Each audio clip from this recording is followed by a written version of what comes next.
Jeffrey Epstein sex కుంభకోణానికి సంబంధించి అగ్రరాజ్యం అమెరికాని ఒకప్పుడు ఈ కేసు అయితే పూర్తి స్థాయిలో కుదిపేసింది. ఎందుకనంటే ఈ కేసుకి సంబంధించి 2006లో ఈ కేసు ఫైల్ అయింది. 2006లోని ఎప్స్టీన్ అనే పర్సన్ పేద మధ్యతరగతి వర్గాలకి సంబంధించిన యువత ఎవరైతే ఉంటారో మైనర్ బాలికలు వీళ్ళ పైన సెక్సువల్ హెరాస్మెంట్స్ జరిగినాయి. అలాగే వీళ్ళకి డబ్బు ఎర చూపించి ఆయన ఇంటికి రప్పించుకుని వాళ్ళని వాడుకుని అనేక సార్లు అత్యాచారానికి పాల్పడడం, వాళ్ళని వాడుకోవడము, ఇట్లాగ లైంగికమైన వేధింపులు జరిగినాయి అని చెప్పేసి అయితే వార్తలు వచ్చినాయి. ఈ నేపథ్యంలోనే ఒక 14 ఏళ్ల అమ్మాయికి సంబంధించిన కేసు కూడా ఫైల్ చేయడం జరిగింది తల్లిదండ్రులు. మరి ఆ కేసులోని జెఫ్రీ ఎప్స్టీన్ ని అరెస్ట్ చేయడం జరిగింది. మరి అరెస్ట్ తరువాత ఇప్పుడు దాదాపు 2006లో కేసు అంటే ఇప్పుడు మనకి 2025, 26 ఆల్మోస్ట్ 2 దశాబ్దాలు గడిచిపోతూ ఉంది.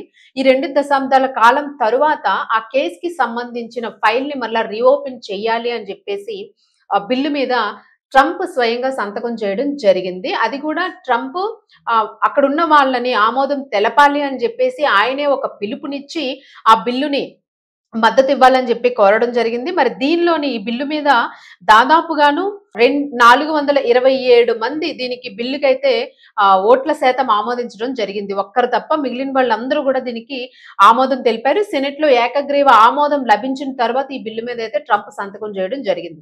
ఇక న్యాయశాఖ ఏదైతే ఉందో ఇది ఎప్స్టీన్ కి సంబంధించిన అన్ని ఫైల్స్ తో పాటు ఇందులో ఒక కీలకమైన విషయం ఏంటి అని అంటే 2019లోని ఎప్స్టీన్ 2006లో కేసులో అరెస్ట్ అయ్యాడు. 2019లోని ఆయన అనుమానాస్పదంగా మరణించడం జరిగింది. అయితే కేసు పూర్తి స్థాయిలోనే దీని మీద ఎలాంటి ఇది కూడా విడుదలవ్వలేదు, బిల్లు మీద సంతకం జరగలేదు. అలాగే ఆరోపణలు నిజమని తేలడంతో ఎప్స్టీన్ అయితే అరెస్ట్ చేయడం జరిగింది. బట్ జైల్లో ఉన్న సమయంలోనే ఆయన 2019లోనే అనుమానాస్పదంగా మరణించడం జరిగింది. మరి అప్పుడు ఆ ఫైల్ ని మరణించాడన్న నేపథ్యంలో ఫైల్ అట్టే పెట్టేశారు. దానికి సంబంధించి ఇంకేది కూడా మూవ్ ఆన్ అవ్వలేదు. సో ఇప్పుడు ఏంటంటే ఎవరైతే కేసుని ఫైల్ చేశారో వాళ్ళు ఇప్పుడు మళ్ళా కేసుని రీఓపెన్ చెయ్యాలి. దీనికి సంబంధించిన కుట్రలోని ట్రంప్ కూడా ఉన్నాడు. అమెరికా అధ్యక్షుడు డొనాల్డ్ ట్రంప్ కూడా దీనిలో ఉన్నాడు. ఎప్స్టీన్ కి ట్రంప్ అత్యంత సన్నిహితుడు. వీళ్ళిద్దరు ఫ్రెండ్స్. మరి 2006లో జరిగిన ఘటనలు ఏవైతే ఉన్నాయో అంతకు ముందర కూడా పూర్తి స్థాయిలో జరిగిన ఈ ఘటనలు ఏవైతే ఉన్నాయో వీటన్నింటికి సంబంధించి వీళ్ళిద్దరూ కూడా కొన్ని కలిసే చేశారు. దీని వెనుక ట్రంప్ హస్తం కూడా ఉంది అని చెప్పేసి పూర్తి స్థాయి ఆరోపణలు వినిపించడం జరిగింది.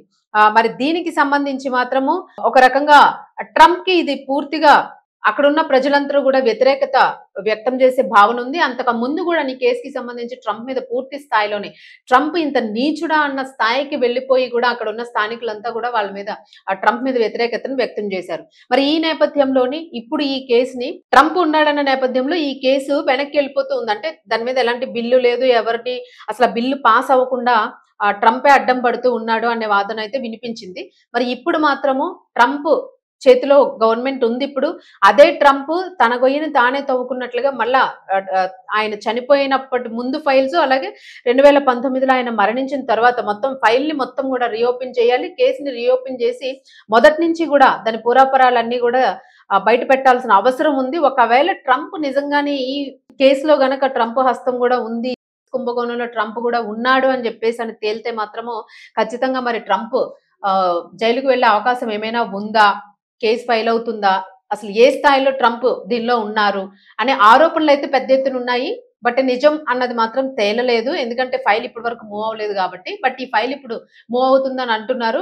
ఖచ్చితంగా 30 రోజుల్లోనైతే ట్రంప్ ఉన్నాడా లేదా అనేది తెలిసిపోతుంది. సో ఇప్పుడు ట్రంప్ మరి జైలుకా లేకపోతే ఏం జరుగుతుంది అన్నది అయితే మాత్రం అందరికీ సస్పెన్స్ గా ఉంది. ఏదైనా కూడాను పెద్ద ఎత్తున అమెరికాలో మాత్రం నినాదాలు వినిపిస్తున్నాయి ట్రంప్ కు సంబంధించి వ్యతిరేక దిశలోని. సో చూద్దాం మరి 30వ తారీఖున 30 రోజుల తరువాత ఏం జరుగుతుంది అనేది. మేబీ జనవరి ఎండింగ్ కల్లా ఈ కేసుకి సంబంధించిన డీటెయిల్స్ అన్ని కూడా బయటకు వచ్చేస్తాయి. మరి ట్రంప్ ఎప్స్టీన్ కి సంబంధించి సెక్స్ కుంభకోణంలో ఒక కీలక వ్యక్తిగా ఉన్నాడా లేదా అనేది ఉండొచ్చా అనేది మీ అభిప్రాయాన్ని కూడా కింద మెసేజ్ బాక్స్ లో తెలియజేయండి. బట్ ఈ డీటెయిల్స్ కోసం అయితే మనం వెయిట్ చేయాల్సి ఉంది.